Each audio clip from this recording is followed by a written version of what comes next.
what will cause your death. Because I reckon caffeine is going to be mine. I reckon caffeine will have some sort of... you'll just have like severe heart palpitations? Yeah, something like that. Or French or some shit? Yeah, for sure. It's going to... Yeah, that will be the cause. You'll just go to bed one night and not wake up. God. Just because your body is just like, you're about 5 years behind on sleep. So yeah. It'll kill you off now. All right. So we get to go? I think so. I've got slobs running. Oh, I need to Audacity. I've got Audacity running. All right. Let me just test recording. Test. After Hello. hearing my microphone compared to yours, like on, I guess you got an XLR mic. Like I'm using just the USB, like Blue Yeti. It's a good mic, but it's like more for, I guess, open spaces. Like it's not close to my face or anything. You know what I mean? Yeah. The XLR ones, you have to be like super close. Yeah. But yeah, they have a better like range of sound, I guess. It sounds like they're really, because I think from what I understand, you have to use you have to boost them with some gain, right? Because they're really like soft and quiet, and you have to boost them up. Like, So you have you normally have the XLR plugged into a mixer or something that gives you phantom or has phantom power. Yeah. So yeah, you have to power the mic, and then the gain. You get all the sound from the gain. Yeah, because they sound really like, I guess they're not muffled, but there's like bass to them. Like you can hear, like I guess it's because the mic's usually closer to the person's face, so it's like you get that radio DJ sort of like good mic sound. You know what I mean? Like you can hear the bass in their voice. I don't know what it is, but I guess but I always question that because like a lot of professional like recording artists and stuff don't really like that bassy mic. Do you know what I mean? Yeah, like I don't a lot like of it too much. Sometimes I hear it and I'm like, oh, it's a bit much. Like it sounds like your mic. Yeah, it's just too low. I don't know. It's turned up. But I'm already in the habit of probably speaking like I project when I'm streaming. Like I don't think I can not do it anymore. Like I couldn't. I have to get used to if I had a mic that was real close to my mouth to not shout because I'm like my mic's like a meter in front of me. Yeah, that's true. Yeah. Anyway. I love throwing out the P's and the B's for this mic. Oh yeah. How do you like that, audience? We've got a good you got like a pop filter built into your mic. Yeah, I do. So it does help.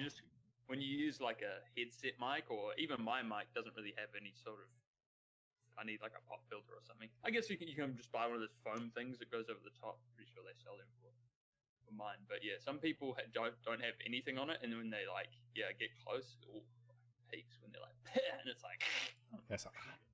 Yeah. Right, I've got some stuff to talk about. What, Minecraft? Oh, more than Minecraft. Okay. Yeah, keep it secret so we can just talk. We don't want to talk about everything now. I don't know why this is not. Yeah.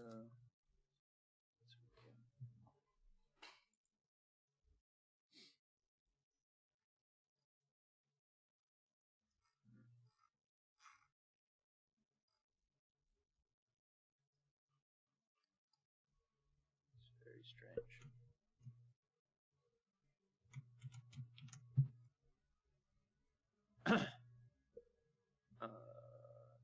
Test. Let's see if that works. Weird. The fuck? Hold on.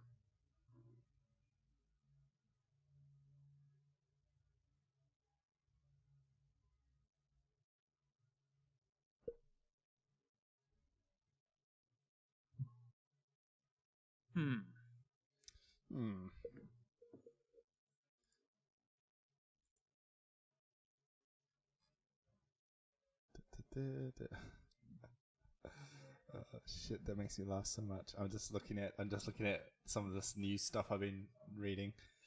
Oh man, I'm hyped. Oh, okay.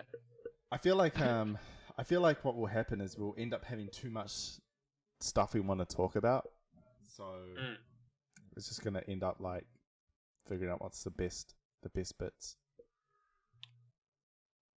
What out of the stuff you've been reading about? Yeah, because I think because we got like we'll probably do like an hour and a half, or because just when are you streaming 8, right? Yeah, like I just said around 8. Like if we go longer, it doesn't matter. Okay, sweet as. I'm not on like a limit.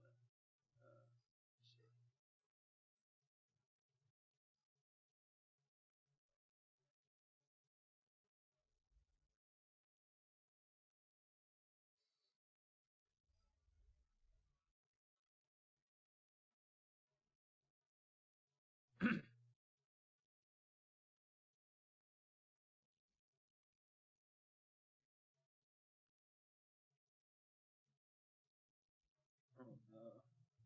My fucking mic like picks up my computer. It's like humming in the background. It's really bad. Well, I should be. Yeah, when I did the editing, normally what I do is I get like a period of like just silence where you don't talk, and I use that to clear out any of the background noise. It works really well. Yeah. So it cuts over any periods where it's not me talking, but it would still pick up the background noise. Yeah, so I do that for my OBS as well when I stream. There's like I have this it's like it's not a gate, but it's like a plugin, and it basically subtracts that. In this, all it does, it subtracts the background noise from the audio. So it cuts out like the lower frequencies or whatever, or like lower volumes. Yeah. So when I did like the last episode, I did it for your audio, and it in my audio as well, it made it like 100% better. Yeah. So like it sounded really good. I was like, fuck, I'm surprised they can't hear. I mean, unless I turned it up really loud when I was talking. But I didn't notice any background noise or anything like that. Yeah, I just Googled how to make vocals sound good in Audacity, and then just followed some tutorial. Nice. Just followed the instructions. I guess it's that easy. Okay. All right. I am ready to go when you are. All right. Do you want to do the intro this time, or do you want me to? Nah, you do it. You're better at it. We need a jingle though. I feel like a jingle, like an intro jingle. What like a song and dance number? No, like an intro, a little like intro a clip. Song like yeah. Because at the moment you put the Pornhub one, and I was like, nice. Did not I was like, what's a memorable little snippet of sound? So yeah, I went with that one. If this is in the recording, anyone out there who knows how to make little tunes, can they make something for us? Yeah, for sure. Yeah. Auckland glass. Show us you a crack. Have a broken window. Auckland Nervous. glass. That Auckland glass ad is just. I mean, it works, doesn't it? Yeah. You remember it. I remember the Novus one more, to be honest.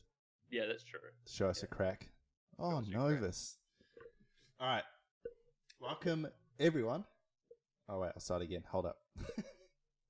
I'm recording. Should we sync? Because that clap. Yeah, we should probably clap sync. Yeah. We should do a clap sync. All right.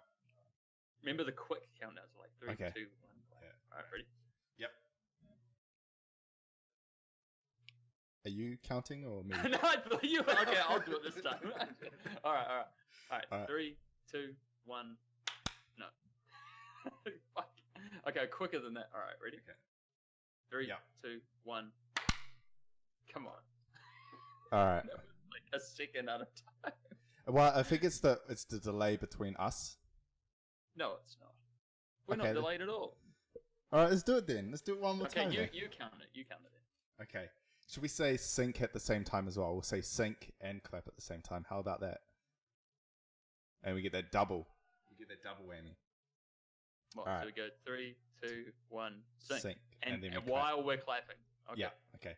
3, 2, 1, sync. Sync.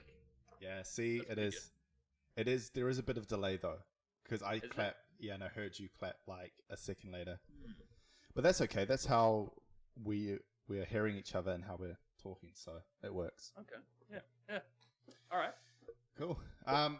Welcome everyone to the second ever episode of Certified Bangers. I'm one half of the Banger Squad, Astro AZP, and of course I'm joined by That guy Falcone, that's me. Kia ora. Ladies and gentlemen, how's it all going? Oh man, how's your week been? How's your week been, dude? Yeah, it's been pretty good, mate. Pretty good. You know, it's getting hot. Yeah, it has. Hot. Yeah, like getting sweltering. Last night, like I was in bed and I was just like, oh my god, I couldn't even sleep with a blanket on. I was just like, fucking. Yeah, it's like sheet or nothing. Yeah, and a fan. I need to invest in a fan. I think that's. I've slept on the fan life thus far, pretty much my entire life. But a lot of people I know, they're like, "How do you like?" I can constantly hear the fan, like other flatmates and stuff have had a fan going the entire time, just all the time during the summer for 3 straight months. I'm like, "Why do you always have a fan?" And then I'd step into the fan and go, "Oh, I understand." Yeah, there's a certain je ne sais quoi about the fan. Yeah. But like, I don't know how you've lived without a fan.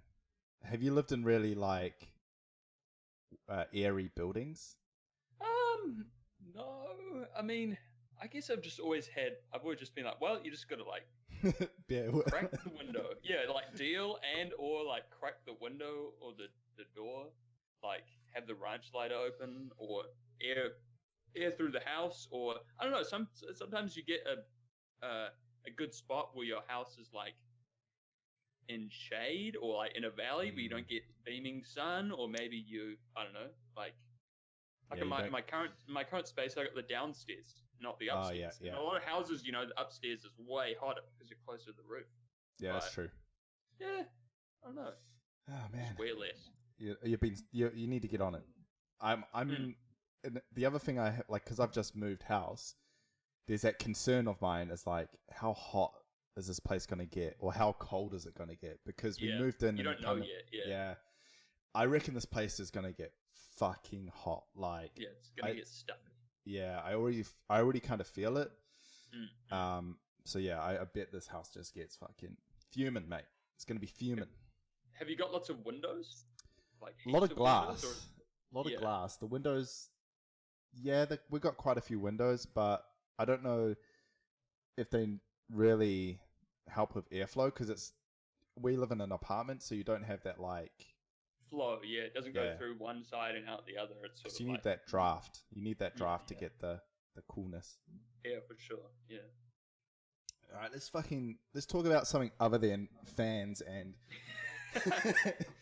But we're going to talk about our fans eventually. Yeah. How you? So have you been playing anything this week other than back on the Star Wars buzz?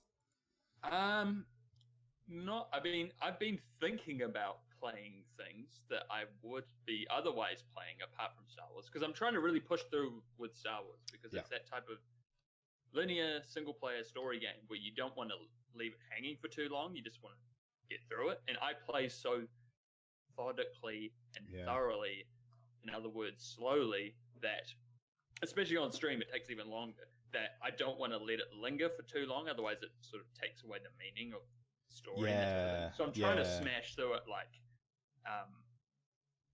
it sounds like, when I say smash through it, sounds like I'm just speedrunning the game, but I'm trying to just get to a normal pace, like, to be honest.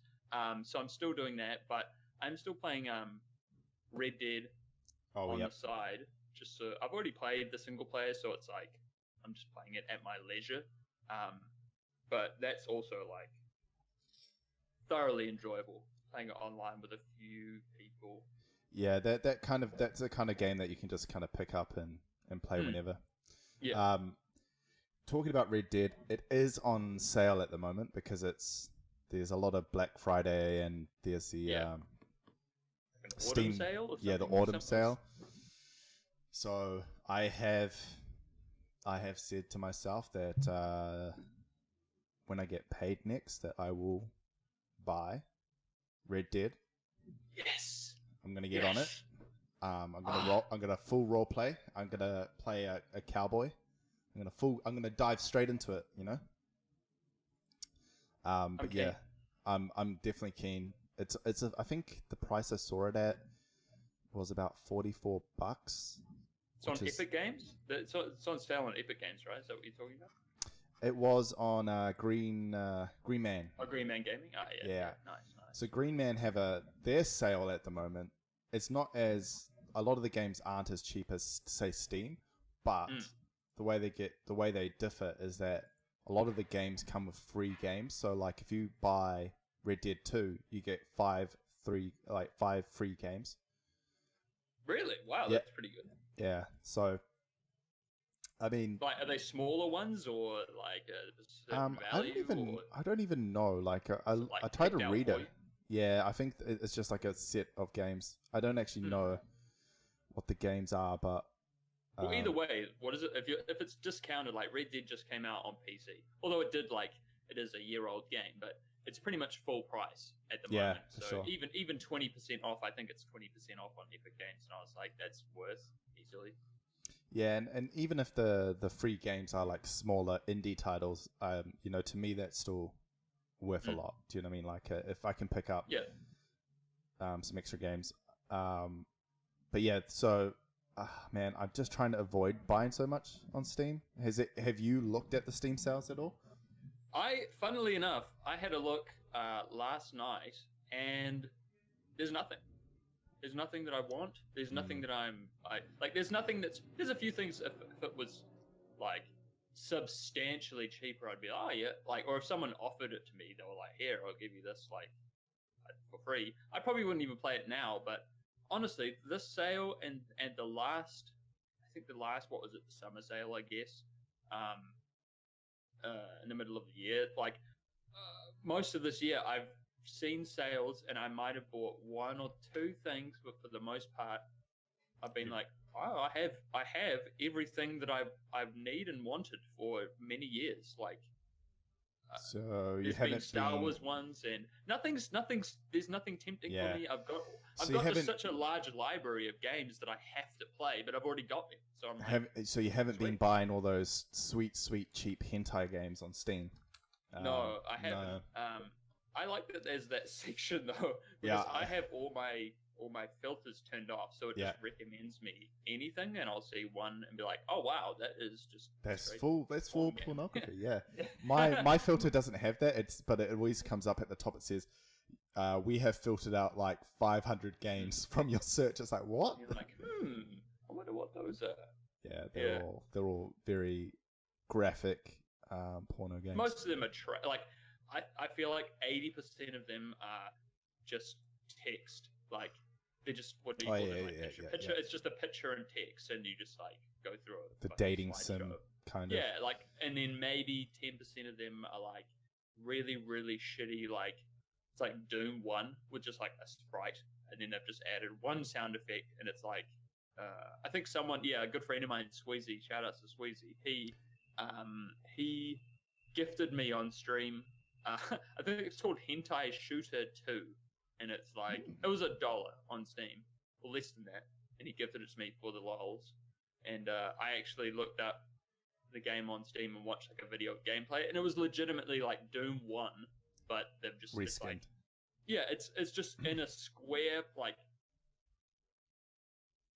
a square empty plane. There's nothing there. It's just like a chessboard with nothing but sprites, and you shoot them with a gun and just it's nothing, and they just go and make noises, and that's about it. That's the entire game. And I was like, oh yeah, Steam. Most of it. Steam itself has gone through a bit of a change in the last couple of years. It went, they open stuff so much that like people just there's like a lot of hentai shit and like a lot of porno shit now.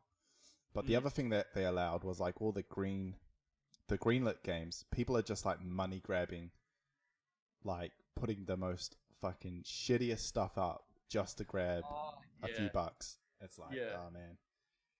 Yeah. What? So people making sort of like, it's like a crowdfunded type thing, right? So they're like, here's our project, please invest. And then it's like, goes nowhere, and then Yeah, so I think the greenlight process works that they go, here's our game to Steam, can we have it on Steam or some shit. Steam takes a certain percentage of their revenue, but like they allow them to sell it through Steam. And what happens is a lot of those games are just asset flips. So they basically just use whatever Unity comes with or what they can buy online and just chuck them into a game. None of it's their own creation. It's no stuff they bought for cheap or whatever else. Yeah, assets. Yeah. So a lot of people have been mad at that stuff, but I'm like, look, are you out there wasting your time asset flipping? No. I guess not. Yeah. Like they're hustling. I respect the hustle, but it's like there's not a lot there. Yeah, it's a very limited endeavor. Like you're gonna have to make like 20 games. There is one game that is on sale on Steam that I'm pretty keen to pick up. I thought I owned it, but I don't. The game is Hold Fast. Nations at War. Yeah. You should. I'd play it with you. I already had that game, and it's a fun time. it's only $11.99 in New Zealand at the moment. I would say that's worth it. Yeah. So there are a couple of games. A couple of games have piqued my interest. Most stuff on there, not really. The only stuff that I've kind of been keen on, other than Hold Fast, is games that I already own, but I don't own the DLC for. Yeah. Run me down the list. What have you got there?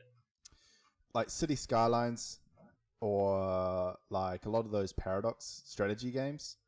They're kind of built on the model of DLC. So they, like, one of the games was released in 2012. It has called Crusader Kings 2. I think it has about 20 DLC packs. Oh yeah. Okay. So yeah, that's like, it's pretty expensive. So you have to kind of like buy them on special. So yeah, those are the type of games that I would wait. Like, I think I bought a couple years ago. I bought what was it, Company of Heroes 2, and maybe the first one, and then I think I bought one of the Warhammer. I can't remember what it's called. It's sort of like a sort of linear RTS type game, and I bought them like just the Game of the Year editions that came with all of the DLC that were like highly praised, but people bought them for high full price. But I bought the game for much cheaper than that with all of the shit. I haven't played any of them, but I did buy them all for like $10 each or something like that. So cool. It's like, fuck it. Yeah, I mean, like, that's the thing. Like, a lot, I know you can buy a full price game and then 6 months later it's half. But is there really a dollar value on enjoyment?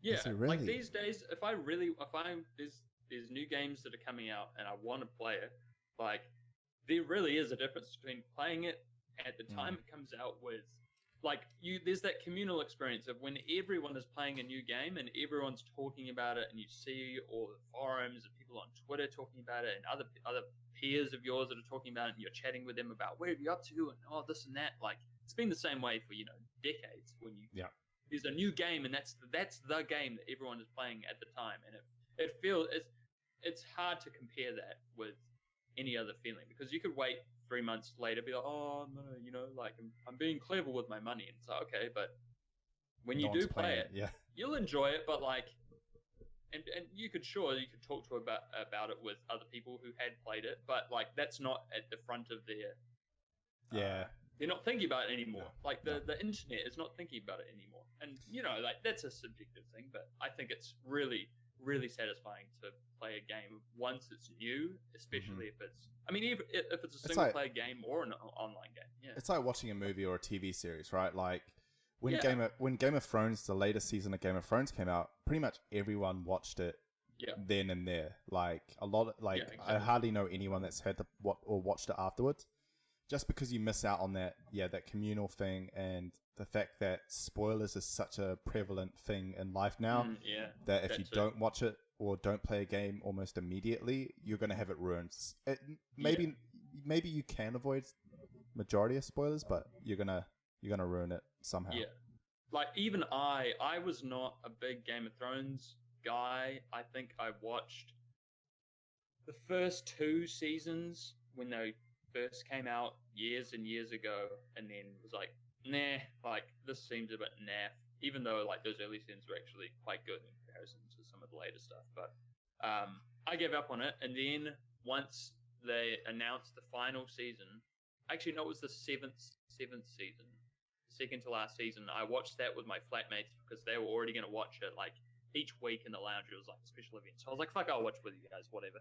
I might not know what's going on completely, but I could pick it up.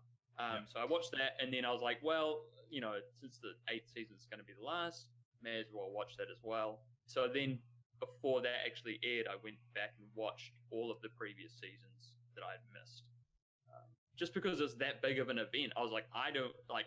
You don't want to miss out. The FOMO fucking got me, man. Like I was like, I can't not be there with everyone else. Yeah, and miss out. For sure. It's like a cultural event. Like it really is. Yeah, it's kind of crazy. Yeah, there's so much of that now that I wonder what that's comparative to, like, say 20 years ago. You know, there's like the last. Hey, everyone's gonna watch the last episode of Seinfeld. Remember when there's that remember reading an article about like New York City on the last episode of Seinfeld. The streets were like empty, just because everyone is at home watching Seinfeld. So I guess like even Friends as well, like big shows like that. Yeah, Friends, Seinfeld, stuff like that.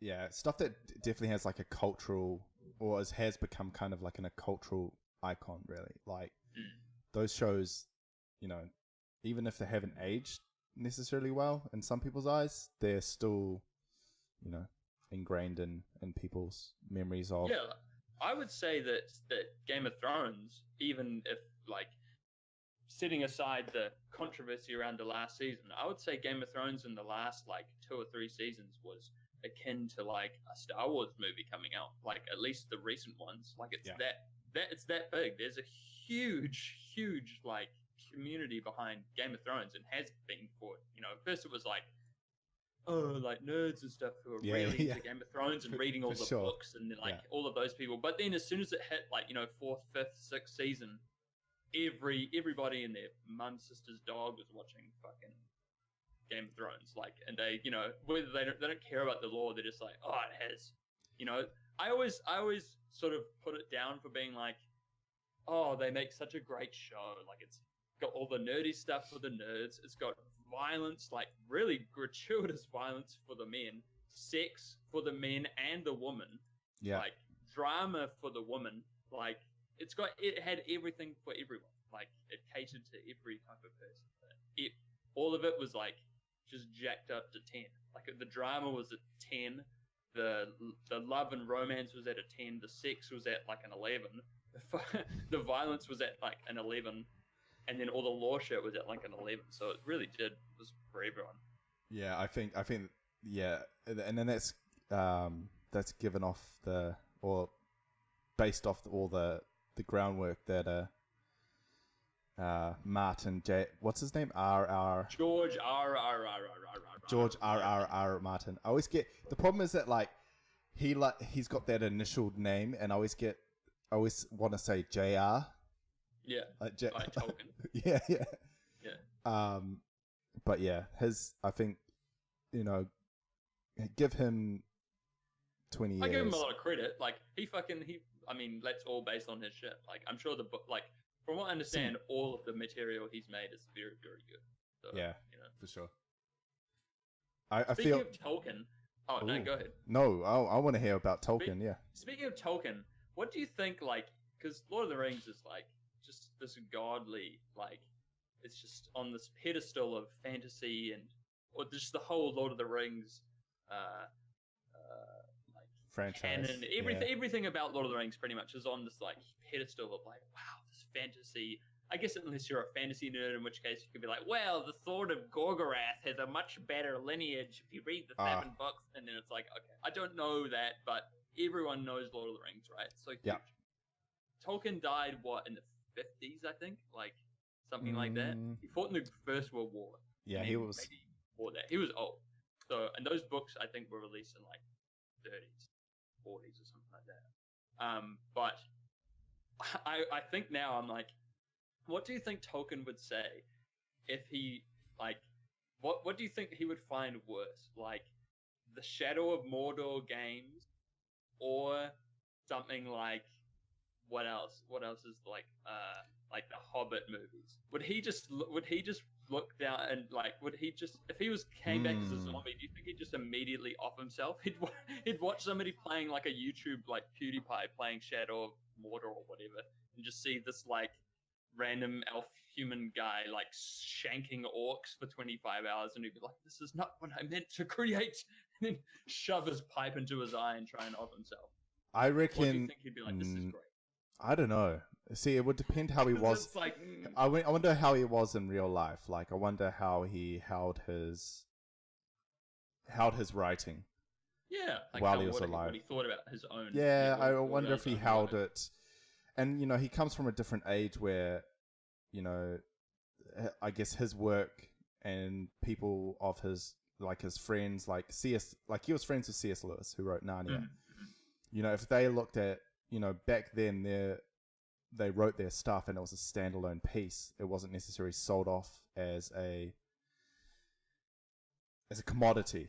You know, yeah. They didn't really have that licensing thing of selling stuff off. So I don't know. I think if he was alive today, and I mean he was pretty fucking old, so he would have been dead a long time ago. But like, say if he grew up and he was still alive and like, you know, in his 50s or 60s or something like that, I think he would have been fine with it. He would have sold off those rights long ago. Probably. Like, yeah. Yes, I don't know though, but yeah, because I guess the core point of that, like, I mean, it's sort of a joke, but it's sort of like when you get these huge like fandoms and these franchises, and then it just starts to become like sort of this watered down, like, what can we make of this? Like, me personally, the Shadow of War and Mordor games are like, mostly like, this doesn't feel very Lord of the Ringsy. And then, but I mean, I think there's like a mobile card game. There's, you know, the Hobbit movies are just like straight trash, in my opinion. Like, they're not the best. I went to see 2 of them on midnight release, and then a third one I didn't. Did you dress up in the Hobbit? Did you dress as Perry? Not Perry, Pippin. Perry? Oh, Perry. Mike Perry? No, I didn't dress up. There were a few people dressed up, but I made the foolish. This was back when I used to be a movie noob and not just like either go by myself or book the tickets myself for a party or a group of people. Yeah. Because at that time, but other people booked the tickets. Second from the front row at IMAX, all the way on the right. I'm like, what? Why? Why don't we just go outside and like start shitting on ourselves and roll around the gutter? Like, that might be a more enjoyable experience in 3D as well. 3D, second from the front row at IMAX, which is a 4 times bigger the screen than a normal theater. Oh, it was atrocious. Like, I was like, why? I had to crane my neck from one side. I had a sore neck from watching the movie because I had to look from one side of the screen to the other to see someone like spouting exposition. Oh, those movies are horrible. Yeah, it did. Your experience of it probably was worsened by how you viewed it as well. I have watched them since then, and they're still not good. They're not that good. My thing, I rarely watch movies in 3D because I don't feel like most movies add anything to 3D. Like Avatar, that was made for 3D. It wasn't that was cool in 3D. Yeah, it was made for it though. I enjoyed it. It's not like that's why. It's not like Star Wars. It's like, hey, we've got Star Wars coming out and we filmed it on this camera and we made it look 3D. Hey, look at this. And like, I know a lot of my friends are like, oh yeah, let's go see it in IMAX 3D, man. That's the way to watch it. It's like, no, it's not. It really isn't. It's fucking not. I don't want let's wear these glasses and strain our eyeballs and go, oh man, I need to take these off. And then you take them off and the movie looks like fucking shit. You're like, I should have watched it on the normal bathroom. Give me a moment. Look at the Millennium Falcon's flying towards me, sort of. Cool. Nah. It's like it's 2.5D, right? It's not really 3D. Yeah, like, it's I a remember fake. when that was a thing, and it was like, whoa, but no, it's not 3D. It's just not. Like, yes, it doesn't look like it. Yeah, I don't know how they film it. I think they film it on two. Do they? I don't know. See, this is the thing. Like, it depends on the movie, but I don't think they actually film it with a 3D camera. No. I mean, the ones like Avatar, I think that was specially filmed. Mm-hmm. It was like when Peter Jackson did The Hobbit, right? It was filmed on special cameras. I think it was filmed at a higher frame FPS, rate. Yeah, right? it looked fucking. 60 Yeah, FPS. I remember and that. It was really jarring. I didn't like it at all. That's probably another part of why I didn't like those movies. It's very real life. It's like looking at like. I feel like having stuff in 25 or like 30 frames, it kind of adds a little bit of like that level of like supposed to look fantasy. Like that. Like, yeah, there is a reason why film is like filmed at 24.976 frames a second. It's exactly that number. If you have it off, like it's just the standard. I don't know why it is, but I've been doing it for decades and decades and decades. And there are other cases where it's like there is a reason they do it, like that Gemini, that Will Smith movie where he fights himself. That was made to be seen at 120 frames a second, and it was filmed at that speed, and you can go see it at that speed. I wanted to go see that just to see what it looks like. I don't care about the movie, but I kind of want to see what that looks like, just for the sake of it. Oh man, I don't know why. I guess so the action, which I presume is all done in CG, considering he's fighting a clone of himself, is a lot easier on the eyes. Because when you watch CG in like 24 frames a second, it kind of looks weird. Yeah, I think that's as well how people film action. Like, I remember watching a documentary about like a video from Jackie Chan and how he describes Western action versus Chinese and like Hong Kong movies and their action.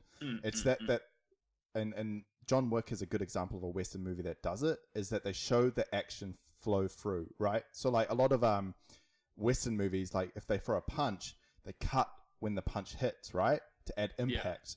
But like in a Chinese movie, you actually watch them do a full move.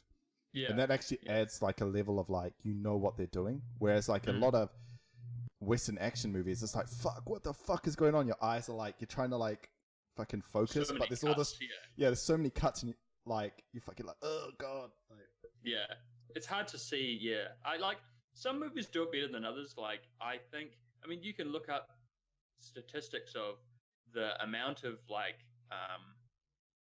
cuts in movies like has gone, like the shot length has gone down considerably since like the 50s and 60s. I think it used to be like a average shot length of about 7 seconds. Now it's like 2.5, 3 seconds maybe, because people's attention span is just far less. They don't want to watch Spartacus like to 3.5 hours. They want to see a 90 to 120 minute movie and don't want it to be quick. Like, and it just looks, you can just get away with way more when you cut shit up. You just can't, like, especially action movies like John Wick and that. Just sort of needs to be done that way, you know? Yeah, for sure. Yeah. And I guess it depends on all the director and the artistic style they're going with. Yeah, like some people just haven't made a movie any other way. It's just how it's done. But I guess, I mean, even on the Western like side of film, you still have directors like, you know, Christopher Nolan or what's the guy that did Grand Budapest Hotel? Like, he's a really buzzy director. It's stuff like that, where it's like really is like good film, you know, like good filming. Yeah, and you can find it if you look for it. Yeah, there is. Yeah, I'm kind of. I don't remember the last time I actually went to see a movie. To be honest, it's been a while. It's just really? I mean, what am I going to go see Gemini Man? Fuck no. No, I was going to go see. Here's a list of movies that I was going to go see and actually did intend to go see, and for whatever reason, I was going to go see. What was it? Oh yeah, Hobbs and Shaw. I was going to go see that. Oh man. Just for the laughs, because like the Fast and the Furious movies, I mean, it's just another one of them. That's hilarious. that series is just a fucking like farce now, man. It's so funny. Like I think they're the greatest movies for comedic value. Like honestly, like one of the times that I've laughed the most in cinemas at a movie was Fast and the Furious 7. I don't think I've laughed. I can't even think of another time where I've laughed more than that at a movie. Like, and it's not even supposed to be funny. Oh. It was legitimately like action scenes, and I'm just like couldn't breathe. It was that funny. Anyway, I was going to see that. What else was I going to see? Like two others. I can't remember what they were, but I was going to go see them, and I didn't. They were like decent movies. Yeah, I feel like Netflix and now Disney Plus have taken a fucking mess. Like, people were worried about the internet before, about the internet's impact on film and shit. Yeah. Mate, nothing. It has, like, now that we have this, like, on-demand stuff, this is gonna, you know, this is what... People just won't go out. Yeah, I don't think it's gonna kill the film industry, but I think they're gonna change it. Like, the Irish... Have you heard about how... The Irishman, yeah. I was about to mention that. Like, there is some space for films being made for these services, and there's a few, like, there's not many, but there's a handful of them that are very good. And, like, that, I think The Irishman had very limited release in cinemas. I think it's out this week on Netflix, and I'm definitely going to watch that. Yeah, for sure. That's, like... Apparently it's a very good movie. Apparently it's very good. I'm seeing it's akin to like Goodfellas, so I'm like, yep, that's for me. Yeah, I'm into the old school gangster stuff. So like, me too. Good to have that stuff back, and yeah, it's kind of I think I still like. Go ahead. I feel like the Netflix model of them producing the movie and then, you know, having a smaller release is probably how stuff will be made in future. But I mean, this is like kind of just the first real large, you know, it was Martin Scorsese, you know, the first big time they've done it. So, you know, it might not be a trend, but like for sure. I think, there's still some allure. Like, I still really enjoy, and I think I will forever as long as there's a thing, like going to the cinema to see a movie on the big screen with a big sound system. Like, I don't care how good your home theater system is, like, just going to the movies is for like Star Wars or the next like Quentin Tarantino movie or like the next Alien movie, like or Transformers, like maybe not Transformers, but those type of movies, like, I'm gonna go and see it at the movies. It's just the best way to see it. It really is. That's true. Like, I understand people that just want to curl up and like they don't have to go anywhere. It's like Netflix time. Like, there is definitely a pitch for that. Like, hey, you don't have to go. You can just watch a movie at home. You can just do it like in bed. It's like sweet, keen. But like, I don't have a fucking theater at my house. I just don't. Like, it's not a thing. Yeah, I think some people don't care about that. They don't care. They just want to watch it. Some people fucking watch cam rips on their phone, and they're like, three chunks at a time, and I'm like, you're an animal. Stay away from me, my children. Yeah, a dude, like, it's like a man stood up in the middle of the recording you were watching, like, and the guy had to put the camera down. It's like, oh my god, like, they just want to see the movie. They're just like, I've seen it. I'm like, when did you like? There's a guy at my work. He has a good like sound system and stuff at home. He just pirates movies like as they're in cinema, so they're like cam rips and stuff. Oh. And he's like, "Yeah, I've seen it," and I'm like, "Oh yeah, which cinema did you go to?" "Oh, I was watching it at home." And I'm just like, "What do you mean? Like, it's still in the cinema?" He's just like, "Yeah, just like found it, you know, online." And I was like, "Surely that's not like a, you know, good quality. Like, it's not like a Blu-ray rip or anything. Like, it's what presumably a cam." And he's like, "Yeah." I'm like, "What?" You can barely say that you've seen it. Like, honestly, it's like so shit. I can't believe people actually do that. It really is that, like, I want to tick it off my list. Like, I've seen it. Doesn't matter how I've seen it. They just want to say that they've seen it. It's like, oh, okay. Yeah, and I guess that you're watching it for a very, very different reason than I am. Like, yeah, I guess it relates back to what we were talking about earlier about like spoilers and you know, that kind of stuff. And I think that drives that shit very like a lot. Yeah. Like. But FOMO is real, right? Yeah. I have to see it, and I have to, like, if someone talks about it, I want to be able to talk about it. The one thing about that movie, though, The Irishman, is the budget for it was like over 100 mil for sure. It was over 100 million. So I wonder, given that it's not going to have a limited theater release, is that just how much money? Yeah, how's it going to be paid? is that just Netflix just going? Is Netflix just like writing that as a cost for them for the year and going, hey, we might get a few more subscribers for it? Like, how does that work? Like, let me look it up. Hold on. Yeah, 140 million US. But yeah, that's not including advertising. Oh which yeah, probably was like 0 to none. That's a lot of movie. Oh, a lot of money.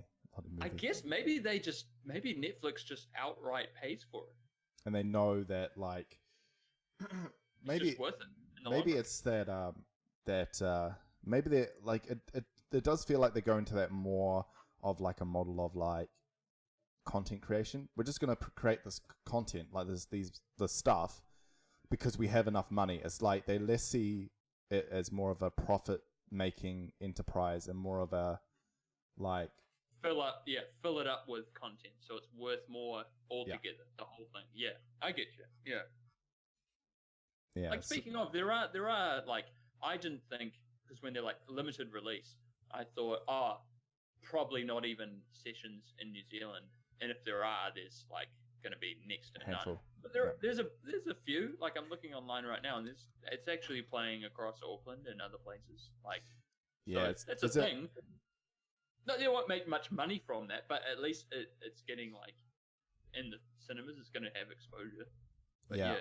I reckon Martin Scorsese probably had that as a requirement from them. They said, hey, look, I'll do the movie for you. Like, if you pay for the movie, I just have one requirement, is that we have a limited or have a theater release. Oh, for sure, yeah. Because I could imagine that Martin Scorsese is like fucking super old school, like about this shit.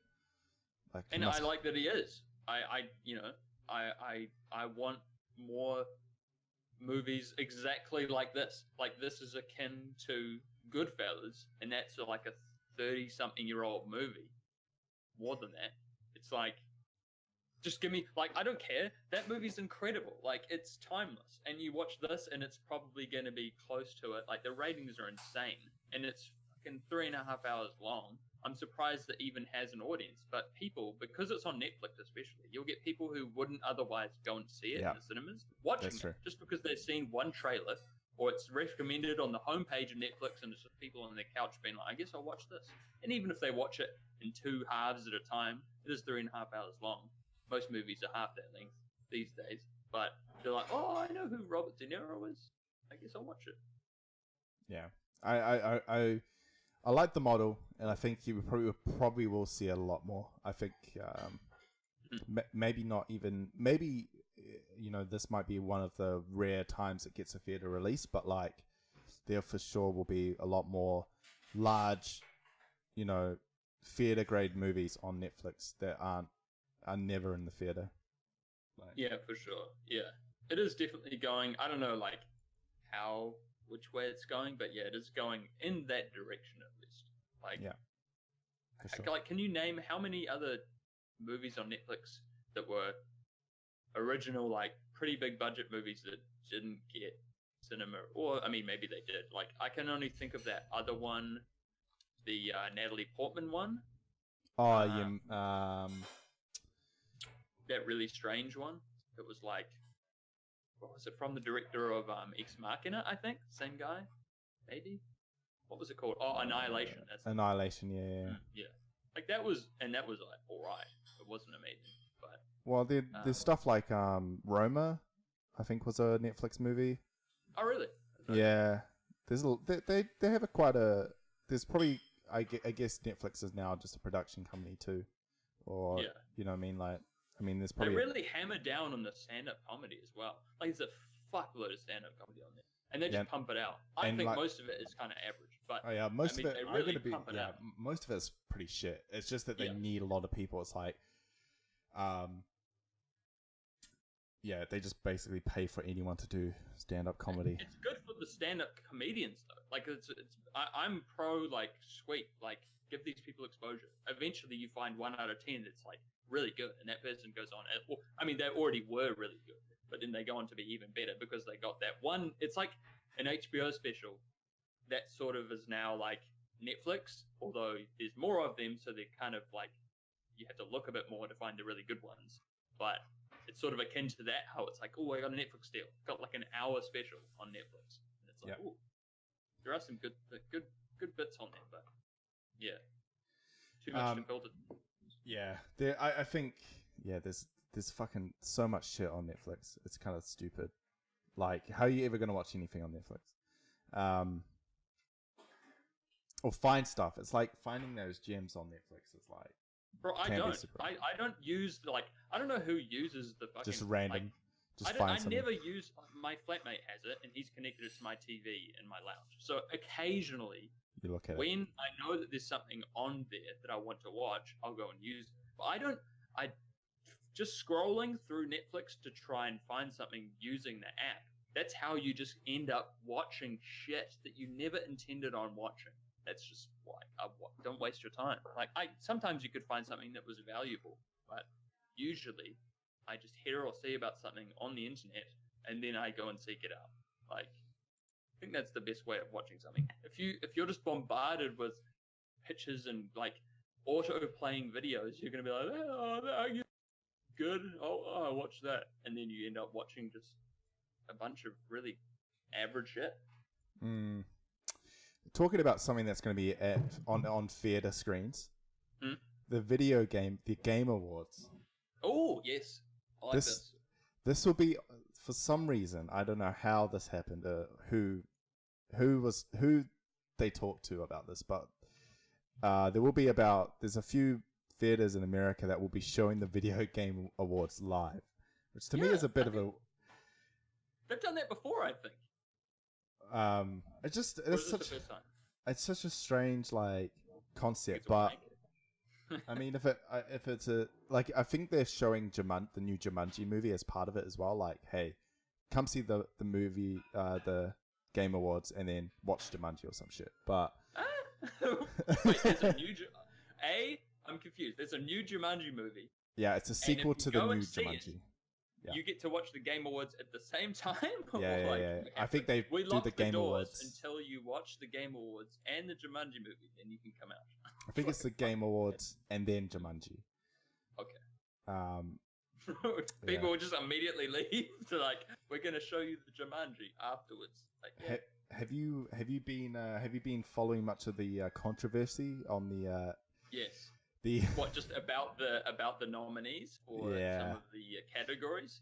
Yeah. I did have my own, like, I didn't write a fucking blog about my feelings or my complaints, but I did see some good criticism about, like, that should not be in there and this should, and I was like, yep, you're probably right. So I'll just do the Game of the Year, because I think that's probably a good start. Yeah, I'm looking at it right now. So, yeah, the Game of the Year nominees are Control, which came out a few months ago, so yeah, that's cool. Death Stranding, which is pretty goddamn new. It's like less than a month old. Mm-hmm. Resident Evil 2, which is actually a remake of an existing game. Sekiro, Super Smash Brothers, and The Outer Worlds. So, 2 of those games are like less than a month old, and one of them is a remake. Yeah. My question is, if this was the Oscars, would a remake? I guess a remake would be nominated. I think it's barely. Honestly, like, my thoughts on the lineup are, Control. Okay, like, it was a very unique and cool game. Like, no one else is gonna make that. I get it. Like, maybe it's not as big as some of these other ones, but cool game. I haven't played it, but one out of 10, good. Death Stranding. I mean, Jeff Keighley's sucking on Kojima's dick anyway, so it's going to be in there. And it's Death Stranding, regardless, even if it was like fucking, I don't know, Shia LaBeouf. Like, it's going to, if he was the host, Death Stranding's still going to be in there. Sekiro, I think probably should win it. It's like at least top 2 or 3 out of this group. Super Smash Bros. I don't play it. But I understand that it's like probably the best out of the entire series, and it just has an insane amount of content and a huge like. But at the same time, it's a fighting game, so it's sort of like niche. Yeah. And then Outer Worlds, sure. I sort of stopped playing it, but I Yeah, understand it's very good. yeah, it was good, but Just not it doesn't compare to Sekiro, like Yeah. or even RE2. Like RE2, I think is so new. It's essentially its own game, even though it's really just the story. Like yeah, I think as well. even Like then it's changed. if they made a remake of a certain movie, like so Lord of the Rings movies, right? I guess it's based off an existing stuff anyway. And But like, what was that Lady Gaga movie, A Star Is Born? That's Yeah. like the 4th fucking remake, and it probably won a bunch of awards. Like, Yeah, that's sure, you true. could win awards for being the actor or actress in it, but like, yeah, it's that's fair. it's been remade a million times, and this is a game that's been remade once, and like 20 years later, entirely different game. Like, really is, and the amount of work that got put into it, it's like, you know, what an amazing! It's amazing. It really is amazing. So I'd put like Sekiro and Resident Evil 2 at the top of the stack. Death Stranding maybe as well. I guess those 3. But what's missing? What is there? I can't think of every game off the top of my head. But some people are like, this should have been in there. This should have been in there. And I was like, In my opinion, not really. I'm trying to think of any other games. Like I'll be completely honest. I rarely play any brand new titles. So like, Sure. I'm not necessarily that clued up on like what's new or not. I would have, I guess, because the awards are probably more of a cash grab and more of a, you know, big dick contest amongst AAA developers. There doesn't seem to be very many indie titles at all. And I would assume that there are probably some indie titles that have come out this year that are probably on the same, probably on the same rating level as these games for Game of the Year. I guess it depends. I'm looking at the like categories, and is there even an indie like category? No, there is a category on art direction, which I think there's a couple of indie games. I think Sayonara Wild Hearts. Oh, there is. This page, if we're looking at the same page, doesn't show all of the categories. Oh, okay, that makes more sense. At the top, there's another one. There's like Game of the Year, Action, blah blah blah, Esports Event, Esports Play, Esports Team, Family Game, Fighting Game, Fresh Indie Game. That's the games for impact, independent game, mobile game, multiplayer game, narrative. You didn't say it. You didn't say it right. It's a fresh indie game presented by Subway. Oh, I'm sorry. Sorry, Subway. Sorry, Jared. Oh wow! Untitled Goose Game has been nominated for fresh indie game. Now that's a game. I think Outer Wilds. I think the controversy, well, not controversy, but I saw a headline and I somewhat agree. I think Outer Wilds, even though it's an indie game, I think there is some argument that should be in the Game of the Year category as well as this one. Because from what I understand, it's like from trusted sources who I follow on the internet, like one of the YouTuber reviewers and stuff, and even like game journalism outlets. Everyone has said this game is incredible. I've not played it, but I've seen some of it, and from what I understand, it's pretty damn incredible. Like, out of these indie games, at least, like these, you could forget about these pretty much. Well, I wonder if the Game Awards is kind of falling into the trap that the Oscars do, which is that the large production companies end up I guess bribing. I guess they bribe the judges. The one thing that I guess the Game Awards has tried to do is like divvy the judges out. So there's like 1 billion judges, and it's across like different countries and different reviewers and all this kind of stuff in different places. So I can see that's that. Good, I guess. But it does. I never knew how it worked or care to like, but yeah, it just seems like it does very focused on AAA, big games, developers. Yeah.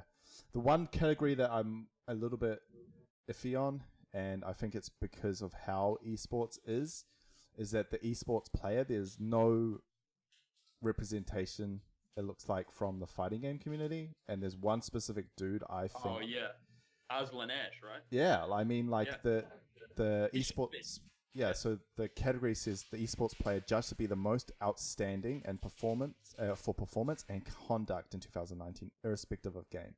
And I think his year has been crazy. It's sad because it just shows that if you aren't familiar with or involved with or follow the FGC, which is a very like niche and dedicated community, like even if you play different games or watch different games, the FGC is sort of like they're so supportive of each other that and trying to pull people in, it's still really like separated from all of the other games because it is a very different type of game than any other game. Like I'd put it as different as like an RPG or a shooter. I'd say it's like VR compared to like regular games. Like it is that far and away taken away from regular genre games because it's just such a different thing. But Aslan Ash, like you really have to know what happened, and you'd have to like read up on it or watch a lot of what happened, like to know at all. Like, it's sort of like, I don't know. Yeah. One of those things. But like I know a lot of these guys that have been nominated, you know, their stories kind of have similar arcs. Yeah, I have no idea who these people are.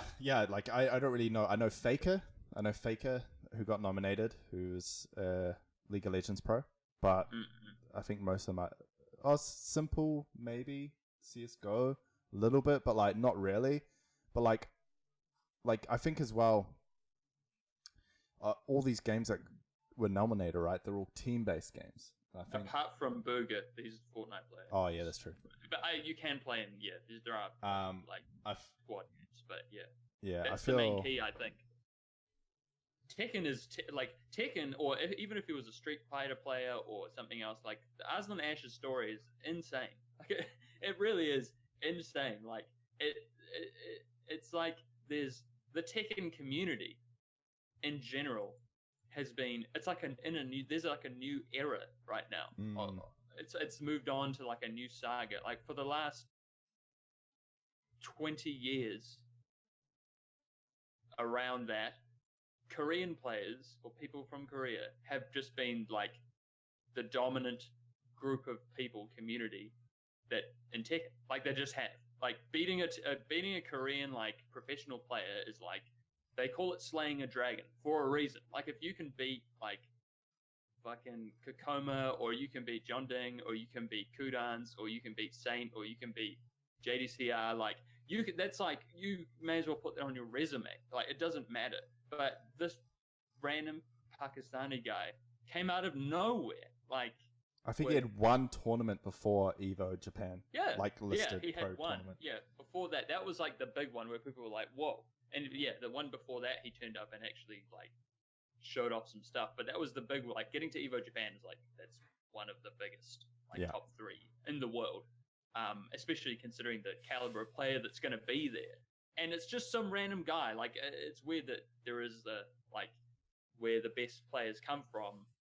It's certainly not a race thing, but it's just the community that came from Korea. They're just so good. Like, it's just, Evo Japan, it's in Japan, and the top 8 consistently, I think last year it was all Korean players.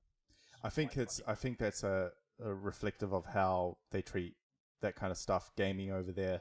Yeah. And also how they're, you know, like they always call it, what's the Green Arcade, where all the top Tekken players used to go play in Seoul. They all lived in such a confined area. Yeah. So they were always playing with the best. But yeah, like Aslan Ash, a dude from Pakistan who just kind of came out of nowhere, was whooping people's asses, and then was just like, there are people in Pakistan who will like body, who will like, who will body me, and it's kind of like, what?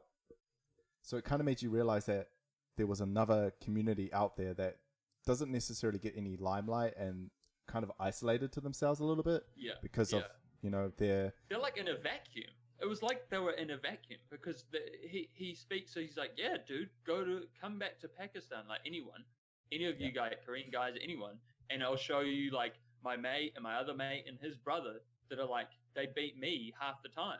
Like, People are like, how is this real? How is this a thing? It's like it's like in a movie where they, a sinkhole uncovers like a untouched part of, the dinosaurs were living down there. It's like literally is that type of thing where it's like, oh, there's a whole country of people where there's this huge Tekken community that was just, they just couldn't afford to leave to go to tournaments, and they just played each other. And it's just been there for 20 years, like hibernating, like this weird. And now they're like, oh yeah, sweet. And these Korean players, like I think Nia is there actually right now. I think Nia. I saw that he tweeted like, oh yeah, I'm on the way to Pakistan. I'm gonna go fight these people. And their intention is to learn. They're like, I want to get bodied so I can figure out what these guys are doing, because this is completely new tech to us.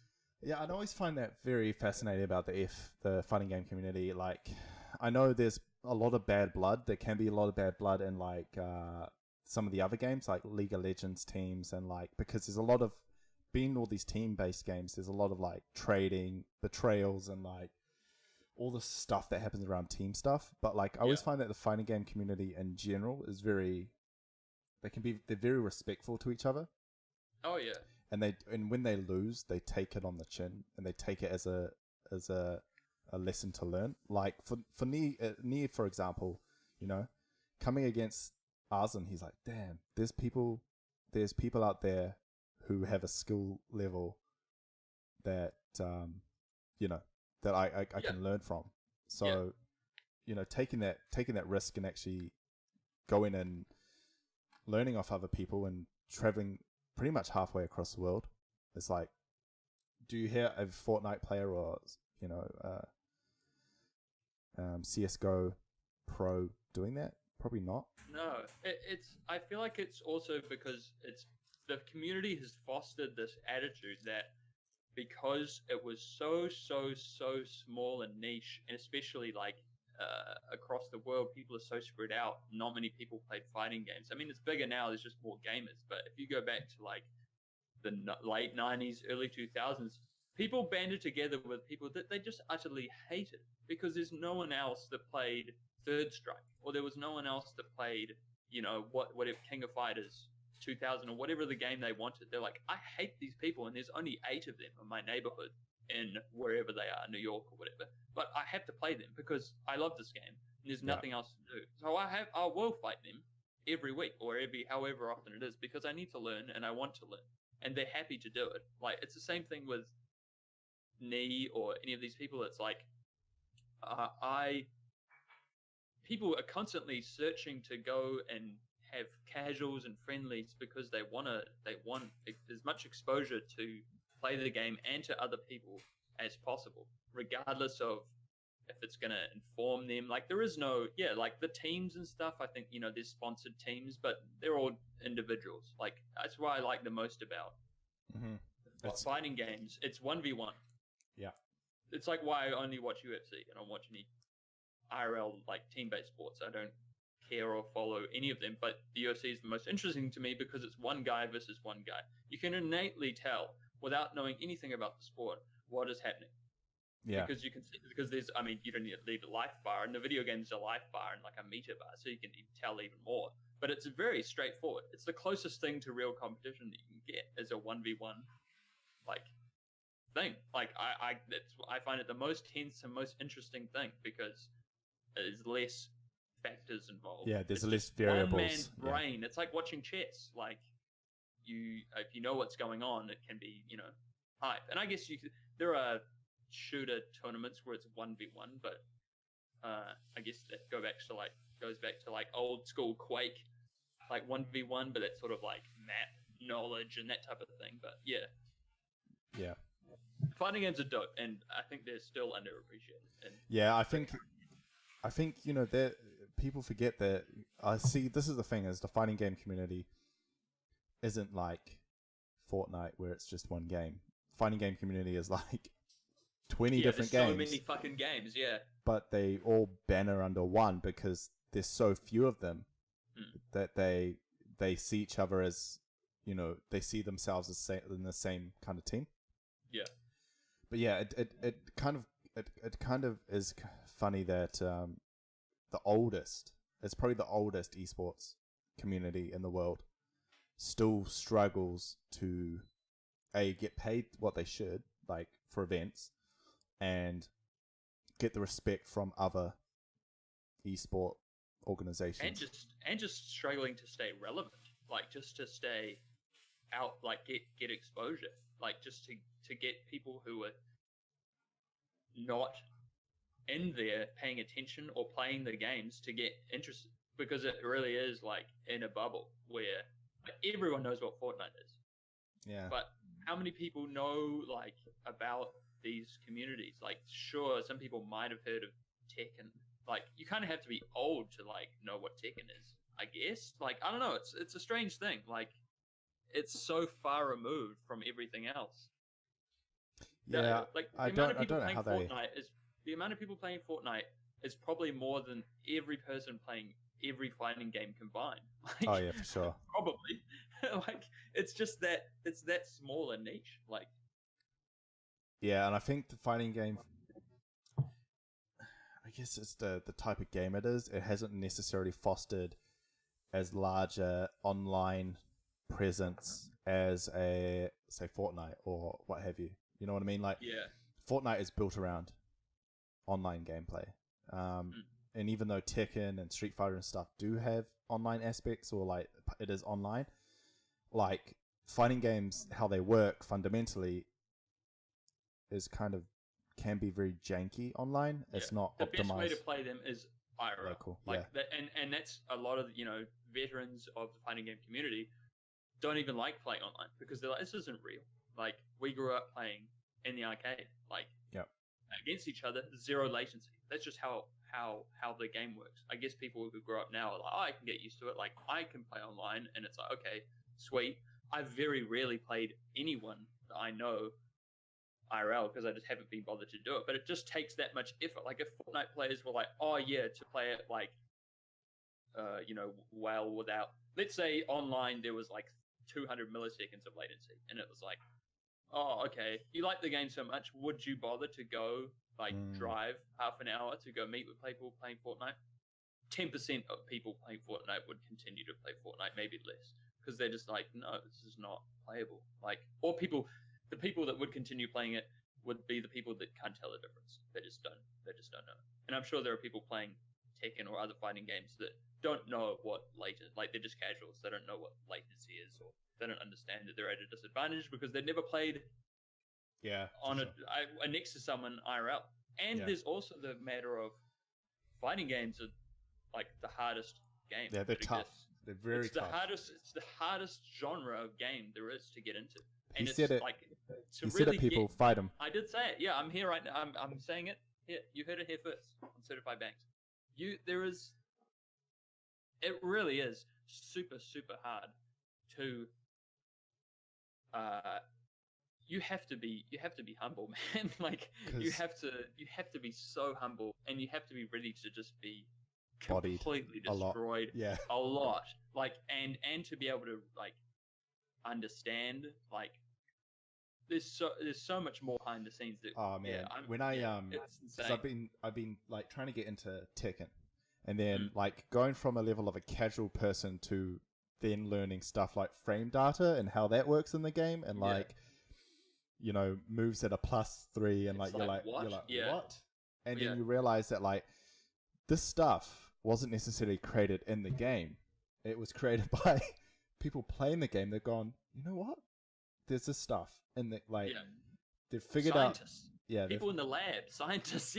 But not their players. They just figured it out. Like, I guess people in the arcades and stuff back in the early 2000s and earlier than that just learned it innately by playing the game and like just testing and writing it down on a pen and pad until this technology started to come out like less than 10 years ago. Like, there's like applications that you can download called, like, I think it's Tekkenbot Prime, where it would show you had to use a third party application that would like hook onto your game running, and then it would tell you the frame data. But now, like, only in the last couple of years, like Mortal Kombat 11 and now Tekken's coming out with an update, that they're adding it into the game, so it's like helping new players to understand what this is and why it does that and how it works. Like, a lot of people still won't even use it because they're just casuals and they don't care. They just want to play. And a lot of professional players don't even use it. They just go by instinct. They just look at the screen and they can just tell. Like, a lot of it. It's very strange. Yeah, yeah. But I guess that comes from what you're saying, like getting bodied constantly and you just learn by talking and the community. I think it's the biggest factor in bolstering the community of these games is that people were forced to come together to talk about their tech. Like, that's where the phrase Discord tech comes from. It's like, what's the Discord tech on this, like, Okazumi? It's like, oh, well, it works this way. And people are still learning shit. I constantly see random videos being retweeted on Twitter about Akuma wall combos. And it's like, this game's been it's existed for Tekken 7's been around since, I think it was 2014. It was in arcades for years before it even released on console. This is an old game, man. Like, yeah, it's very old. Yeah. But people still finding new stuff. Yeah. And the thing is that they're still releasing things. You know, I mean, season 3 has started now. I think. Yeah. And so they're still releasing new characters, and they're releasing new moves for a lot of the older characters. I think all the old characters have new moves. So yeah, there's, you know, and I guess it's kind of like a model. If you look at how Fortnite works, it's like, hey, it's a new season. There's new stuff you have to get. You know, you have to master. It's the same thing. It's like, hey, there's new moves. There's new characters. You have to learn how to. To beat. Yeah, we're in like a Tekken renaissance right now. Like, it really, like, I think this last Evo just gone, it had Tekken had the most entrants out of any game. I think maybe like Smash Brothers had the most, and then Tekken was second, and then I believe Street Fighter V was third in terms of player entrance, which is I don't think it's ever happened before. It's the biggest Tekken tournament that has ever happened ever. History of Tekken was the last Evo just gone. So the number of players entering and playing is just growing, which is huge considering how old this fucking game is. But they've just supported it so well and fostered the community so well that it's like that. It sounds like a dream, but it really is getting bigger. Like, they've just tweaked it so well. It's a really testament to the fine art of not just balancing a game. Like, balancing sort of implies that there was something wrong inherently in the first place, and they fixed it. But they're not exactly doing that. They're just going, wouldn't it be interesting to make this guy's kick just better? Because it would be fun. And then now these other characters, we'll just make this guy's punch a bit like faster or something like that. Just because. And then once they do that, then like, well, just make it fair and then release it. So it sort of gives it like this new fresh thing. Whereas in other games, like shooter game, as soon as players discover the meta of 725 shotgun in Call of Duty, like, it has to be nerfed because this is just broken. People are just destroying, abusing people it. Are not playing the game anymore because it really is like just overpowered and ridiculous. They have to nerf it, and that's what some people call balancing. But there's different types of tweaking the game. Like, they've really not, like, some characters in Tekken, they change things. People go, oh, he's been nerfed, but it's like they've changed him enough that he's not better or worse. It's just different. And that's how the entire game works. Yeah. It's fascinating. I love fighting games. Nice. Yeah. Anyway, you want to talk about Minecraft? Oh, yeah. Exciting news, guys. All the big Minecraft fans out there. Guys, I know you're out there. I'm one of them. I don't even play it, and I enjoy it. Yeah, so Minecraft is currently in a version 1.14. I mean, it doesn't sound too much. Like, there doesn't sound like too many releases, but that's 14. .14. So 1.15 is coming soon. It is coming out on the 10th of December, and it's called Buzzy Bees. Release Buzzy really? Bees. Yeah. Oh my. So the main, I guess the main part of the release is there's going to be bees. Minecraft will have bees and honey. Oh. What does this mean for Minecraft? So it will mean there's a couple of new blocks. So the beehive, of course, honey, and bees. But so if you don't know too much about Minecraft, a lot of people You have to use. explain it to me. Use me as like the sponge. I guess Minecraft is about just creating shit, right? It's all about just creating stuff, exploring, building crazy shit, and kind of using it as like a kind of a learning platform. So I will I feel like you'll be shocked by this. So I played on stream once in base vanilla Minecraft, no mods, because you can get mods which kind of make it even more insane. Yeah. Someone built Pokemon Fire Red in Minecraft where you could play it the whole game and save via Minecraft. I've seen that. I think I was in one of your streams when you pulled it up and showed me it. It was like a giant stadium that someone had built floating in the air, and then there was like a big Game Boy. And then you could like press buttons to it, and then you could press buttons and play the game. Yeah, which is insane. It's beyond me. I don't know how it works. I don't want to know. It's incredible. It's magic. It's like magic. Yeah, I don't. It's incredible. But that's the stuff that you can build in Minecraft. So them releasing blocks like honey might not seem like a big thing, but it adds a new element to the game, or a new block that has different properties, which people, not me, because I'm not smart enough, I'm fucking stupid, but some people may use to do crazy shit, like build a fucking fully fledged game in Minecraft. Like, so it has, like, there are some blocks in Minecraft that like pistons, which move stuff from one block to another. You've got stuff like ice, which makes you run faster. You've got jelly, which makes you jump higher. And now you have honey, which makes you stick. Like, it's very sticky. So I don't know how people will use that in future, but, you know, they're putting it in Minecraft. 1.15, I'm excited. Bees, there's going to be bees in the world. You could probably murder them, as you can with anything in Minecraft. That's the one thing about Minecraft. Can they murder you?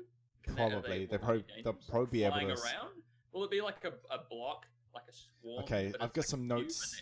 That kills you? I've got some notes here. Beehives. So this is the new block, one of the blocks. Can be crafted, so you can craft beehives and put bees in there. If a player breaks or harvests honey from the hives, the bees will become hostile. Uh-oh. So yeah, it does sound... It sounds like... so at the moment, they haven't really stated any other like stuff within 1.15. I think they have done some like roadmaps on what they want to release in future, but yeah, honey and bees is kind of the big thing at the moment.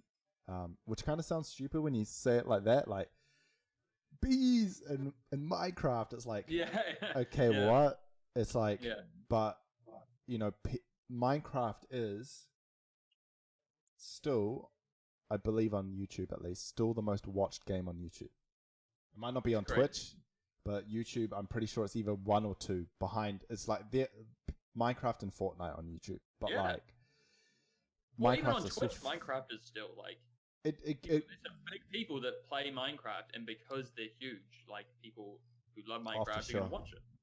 Oh, for sure. Like, and it's still a big game, and like people have been talking, when they're gonna do a new Minecraft and stuff, but they don't really need to. It's sort of, what are they gonna make it look better? Like, it's Minecraft. Like, I mean, they add new features, but they really could just do like a 2, like, you know, in another couple years, just do a 2.0, like just some big overhaul of the current game. And it's like, you don't need to charge, like, I guess you could. How are they making their money? I don't know, but Minecraft isn't free. You have to pay for it. You have to pay for Minecraft, but like, you can't pay for releases. Yeah, I know what you're saying. The thing I find is that because it's on so many platforms, people probably buy, like, I own Minecraft on at least 2 platforms. Do you know what I'm saying? Yeah, I guess you're right. Yeah, it's on everything. Yeah, that's true. It's even on iPhone. It's on Android. It's on bloody Raspberry Pi. You can play it on Raspberry Pi. You can play it on. They used to have it on Apple TV. Wow. Yeah, it's on any. Fucking... I don't it's know. It's on your refrigerator's monitor.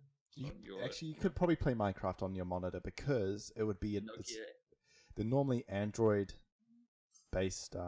Yeah. So I was thinking you probably could. Yeah. Yeah, it's crazy, but yeah, it's cool. I enjoy that they're still making stuff in it.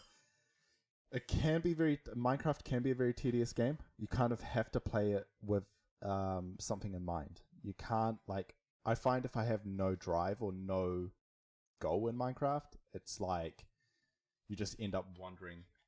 Yeah. Across it's Legos, right? It's like there's apart from you have to make your own story fun. modes Yeah. and shit, which is its own thing, but it really is just a giant sandbox for you. You have to make your own direction. Otherwise there's no direction. It's just a platform for you to do stuff in.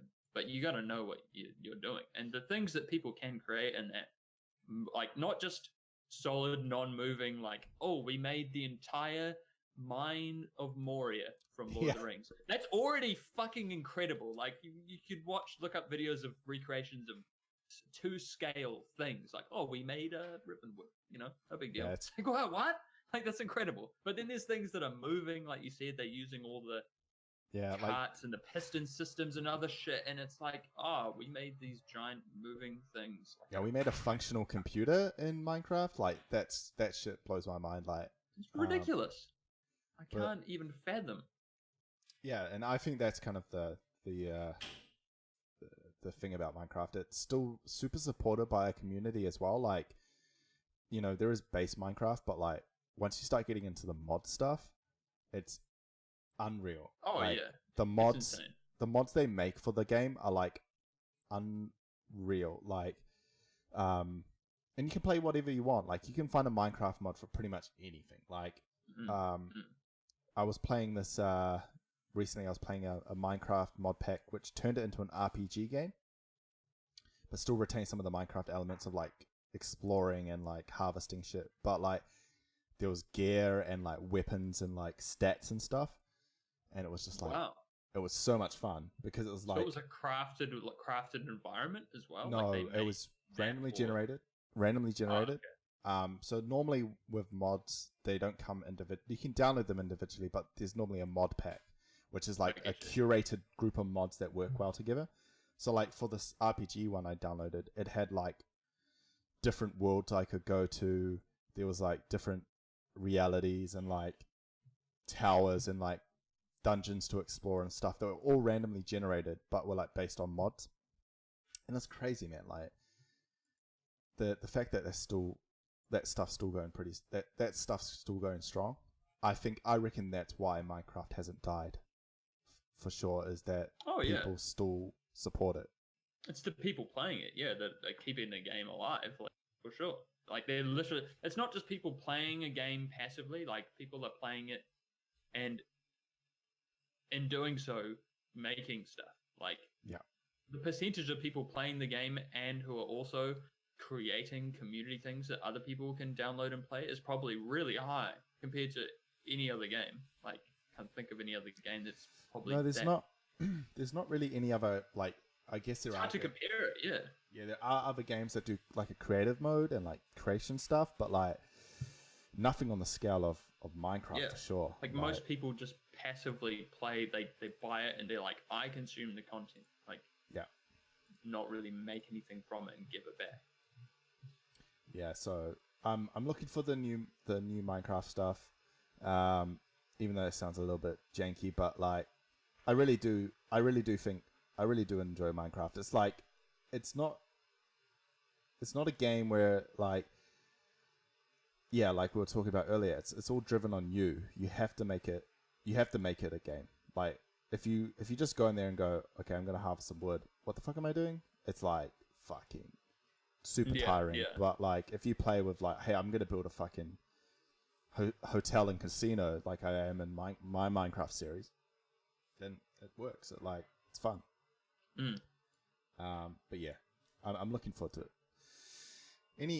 Any other gaming news? Any other pieces that have come out recently? Well, I'll quickly mention the Cyberpunk thing because I thought that was interesting. They pretty much came out and said, there was some like news about it. It's very minor, but I think it's just worth talking about in general.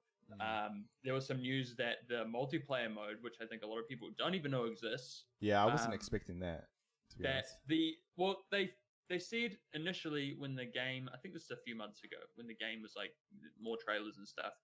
They said, we're looking. I think it was at the Keanu Reeves like reveal type thing. Yeah. People at the time were talking to the devs and stuff about the game, and they pretty much said, there's going to be, we're looking at like, there's a small group of people multiplayer, like people, they're like, there might be multiplayer, and now they're pretty much confirmed like there is going to be multiplayer, but it's going to be standalone. Well, it's gonna release well after the single player game comes out, like probably a year later, like after all the single player DLC has come out after the main game. Then a multiplayer game is going to come out, but I think it's going to be a small, like, it's going to still, you don't have to buy it as far as I understand. It'll just come, you'll just download it, I guess. But we don't know what it's going to be or anything, but it's not going to be like, a battle royale compared to like Call of Duty. Like, I don't imagine it's going to be large, but they're working on something. But they've said it's going to be based around, or not based around, it's going to have microtransactions. So people were, seeing these articles that said Cyberpunk 2077 is going to have microtransactions, and people were fucking freaking out because they didn't actually read the article. Yeah. I don't think microtransactions really work for a single player game, in my opinion. No. They don't. It's senseless. But yeah, I don't. Like, this is, a separate thing, but yeah. Yes, I don't really care too much about microtransactions. It depends on the transactions. Like GTA 5 is probably a good example of a single player game that turned into a multiplayer game, and I think it has that. I think Red Dead's probably the same now as well. It morphed from. Well, I mean, they always intended on having two separate things. Like, but I feel like GTA 5 now is more remembered, or is more associated to its multiplayer stuff. Maybe because the single player came out so long ago, but like the multiplayer stuff is still going really strong. Yeah. Well, it's like a separate thing. Like, it's literally called GTA Online. It's not called GTA 5, and you go into you do have to load into the same thing, but when you install it, it comes with two separate shortcuts on your desktop. Like, it really is a separate thing. Same with Red Dead Online. Like, they're going to push that. And I guess this is akin to that on a much smaller scale. But I mean, Cyberpunk and CD Projekt Red, for people that, I mean, I'm not an expert, but they're probably the most progressive and like least money grubbing game dev and publishing company that exists today. Like, that is as large as they are. Like, they're a big company, 200, 300 people or whatever, because they're also GOG are also under CD Projekt Red. They're the ones that run the GOG like client, which do a lot of, it's called Good Old Games, and they have a lot of old classic games, and it's getting a lot better. I actually have the beta for the GOG 2.0 client, and it imports every game that's installed on your fucking system, and you don't have to open Steam or Origin. Well, it has to be open in the background, and it's actually one of those applications that's very good. But I think people, like, for people that are planning on buying Cyberpunk, like, if you're going to pre-order, I don't recommend pre-ordering, please don't. But if you're going to pre-order Cyberpunk, pre-order on GOG, because it means that they get 100% of the money. Yeah. Steam doesn't get any cut. Epic Games doesn't get any cut. Tencent doesn't get any cut. Whatever, like Xbox doesn't get any cut. CD Projekt Red will get the entire cut, and it will go towards making it like better. The DLC. And it will, and it just. It rewards them for making such a good game, which I'm sure it will be. Like, I can't think of another huge AAA developer and publishing company that is so, like, I think I skimmed an article about when this news came out about the microtransactions and the multiplayer, and it was from an earnings call, and they were pretty much, I can't remember the guy's name. He's the like CEO, and he's such a chill dude. I think his name's Martin something rather. I can't pronounce Polish names, but he's pretty much like, we want to give, like, he's talking to the investors or whatever. He's like, we want to give the players as much value as possible for their dollar. And like, he's like, oh, it seems strange, and like, this is why we're going to put microtransactions in the multiplayer, but we're trying to give them as much value. And you just don't hear anyone saying that. You don't hear fucking publishers and CEOs of like fucking game studios and like publishing companies saying that type of thing. Like, he just sounds like a regular person. I mean, they is a regular person, but it's incredible. Like, I can't take my hat off to them enough. They are making products to make money, but I mean, they're some of the most ethical game developing group that I can think of. Like, and I think the quality of their products has probably helped them in the long run with selling their games. Like, The Witcher 3, right? Probably still sells off like a fucking ton. Whenever I go on Steam and go most purchased or like top, like, you know how they have like the most purchased games. It's top selling right now. Yeah. Top selling right now. The Witcher 3 is always in there. It's on sale right now. Go buy it, people. It's gonna. I mean, the autumn sale is gonna be on for a while. Go fucking buy that game. It's like $20. Because I was looking at like gaming news, and I found an article from VG 24/7, which is like a British game journalism company, and they did a list, the top 50 games of this decade. And number one, should you guess the top 10? Do you want to guess the top 10 games? This decade? Like, this decade. 2010 to 2010, yeah. Oh, I don't know. I guess probably like Red Dead, GTA 5. Yeah. Like Witcher 3. In no order. I'm just going up. Yeah, you're just spouting some out. Yeah. Like Bioshock Infinite, maybe. Fuck, I don't know. Okay, so number 10 is Dishonored 2. Yeah. Which I enjoyed Dishonored. Yeah, the second one. Red Dead 1 was number 9, which makes sense, yeah. Fallout 4 was number 8. Okay. Yeah, fair enough. The Last of Us was number 7. Oh, yeah, that's true. God of War was number 6. Fallout New Vegas was number 5, which I wholeheartedly agree with, because fucking... Wow, that's fucking so old. When did that come out? 2010, so yeah, it was... Wow, it was I guess these are old, yeah, like Last of Us even is old. Skyrim was number 4, which makes sense. Red Dead 2 was number 3. Number 2 surprised me, but like, I guess from a game I do remember it very vividly, Mass Effect 2. Yeah. Which, you know, again, there are some things, but like, I agree with that. And then, number 1 is The Witcher 3. Yeah. I mean, all of those games are so good, it's hard to even compare, like, put them in a list. Like, when I go down my top 5 or a top 10, I can't really number them. I sort of just have to go in no order. These are like, I think if you looked at the list, even the top 50, right? You're like, okay. You're like, yeah. How would you possibly? That would take so long to even get anywhere near like a loose list. Like, it's so hard. Like, all of those games are incredible. Like, they really are. Yeah. But yeah, Witcher 3 is like, I wasn't even sold on it. Number 43 is Battlefield Bad Company 2. Fuck, I thought that was older than 2010. That feels like that game. Do you remember? Have you ever played Bad Company 2? I've not, but a lot of my friends rave about it, and I know a lot of Battlefield fans. There's some fucked up shit about it, but it was just fucking fun. It was like how do I explain it? It's like a it's like Bad Boys, but like in Iraq. That's what it felt like. It was like a fucking 4-player squad, right? And you're like, oh yeah, we're the team, and they all got their characters and stuff. Yeah. But yeah, I didn't expect that to be 2010. That seems. I remember playing it like. Fuck. 20 years ago. Yeah. Yeah, it felt like it was super old. 2010 is a long time ago. It's almost 20 years ago. But my 2 favorite games are in there. Stellaris and City Skylines are number 50 and number 49, so I'm happy about that.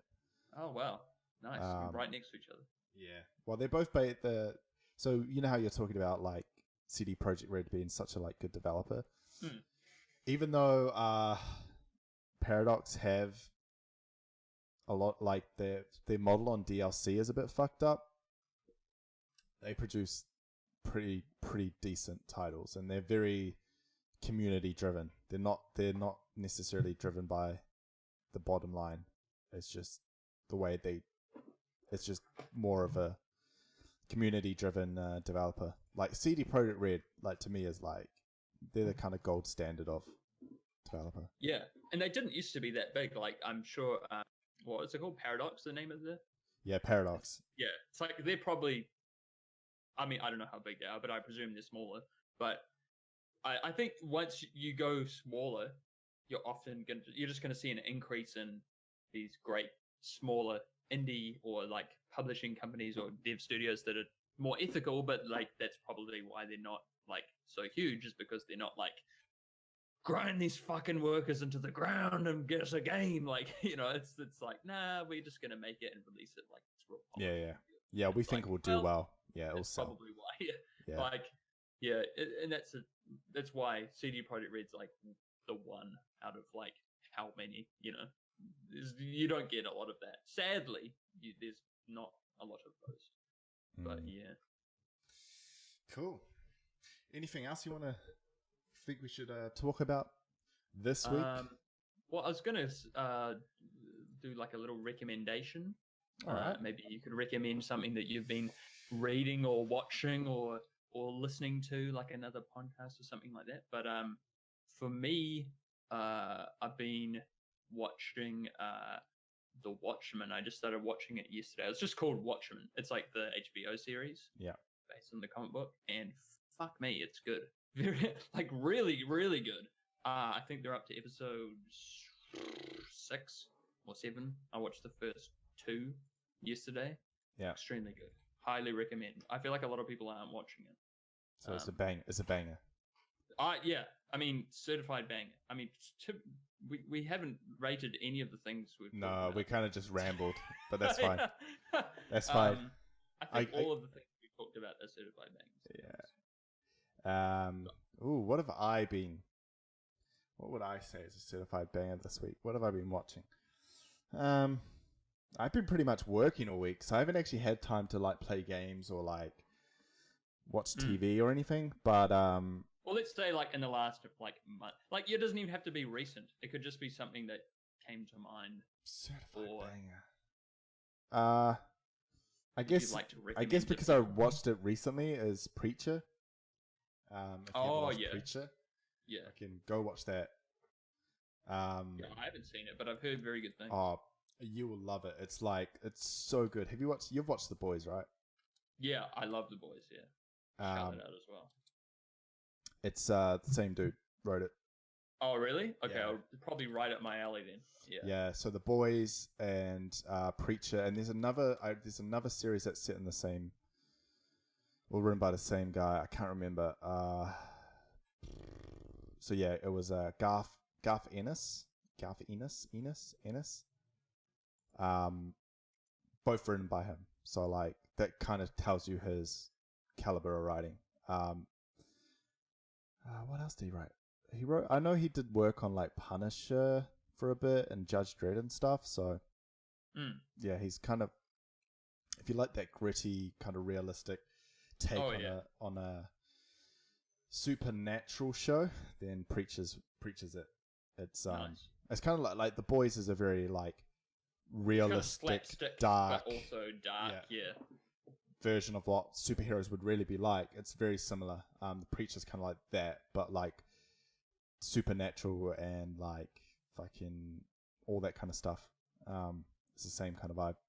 But yeah, he must be fucking, you know, having those 2 series out. He must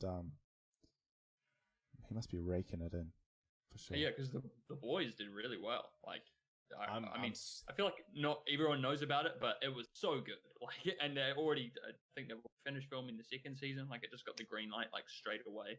Yeah, and it has 2. It has 2 Kiwi stars in the main roles. Yeah, that's what I love. I was like, cool, like great, Yeah. That's awesome, super dope. There's been Kiwis all over everything lately. Like in Rick and Morty, I think it was Sam Neill and Taika Waititi was in it. And Taika Waititi was also in fucking The Mandalorian. Yes. He was Spoilers, I guess. IG 88. Episode. That was so great. I was like, it's a good laugh. It's a good lol. Yeah, it's pretty everything. Taking over, mate. It's great. But yeah, definitely my recommendation is Preacher. Or The Boys. If you haven't watched The Boys either, they're both super good. Yeah, I feel like definitely The Boys hasn't had as much publicity as it should, but like Amazon shows in general have not really had that so much. It was very small, right? I guess it was well done for the budget that they had, like really good. I guess they spread that money out well, but I guess the second season will just be like, yep, boom, here's the money. Oh, actually, thinking about something I watched recently. It's a little bit different. It's more of a. Have you watched Carnival Row? No, what's that? So Carnival Row it's weird. It's Orlando Bloom and Cara Delevingne. Mm-hmm. It's set in like an alternate world where like mythical creatures exist. So it's based on real life, like a real world, but like there's mythical creatures like fairies and like half like fucking cowmen and all this crazy shit. But like it's meant to be like magic doesn't really exist, so it's kind of like just mythical creatures live around humans, and like humans have kind of like fucked over, like colonized all these places and shit. Okay. And it has a very like steampunky vibe, but it's like the whole plot is like Orlando Bloom is a detective, and he's just like trying to find the killer, and that's kind of the whole season. But it's super good. It's what's it like, on? It's on Amazon as well. That's an Amazon series. But like I've never heard of it. Yeah, it kind of went under the radar as well. Like, see, that's what I was saying about like the fucking Amazon stuff. They kind of went under the radar a little bit. But there's another one on Amazon, The Man in the High Castle. Oh, no one's ever heard of it. That's so fucking good. It's so fucking good. No one's heard of it. I read the book. I remember when I was in high school, I read the book. Who wrote that? I can't. It is Arthur C. Clarke. No. It is. I know the guy's name, but I can't ever think of it. Who wrote it? Because I know the guy who writes it. Philip Dick. Yeah, Philip K. Dick. Right? Yeah, that's the guy. Yeah, Philip K. Dick wrote like Total Recall and Blade. Like he's written a. That's why I was like Blade Runner, Total Recall. I was like, I have to watch this. This is Philip K. Dick, and I just heard the synopsis. I was like, I'm 100% gonna watch this. Great. Yeah. He is. He's a very prolific. I feel like a lot of his work has been fucking adapted to movies and TV.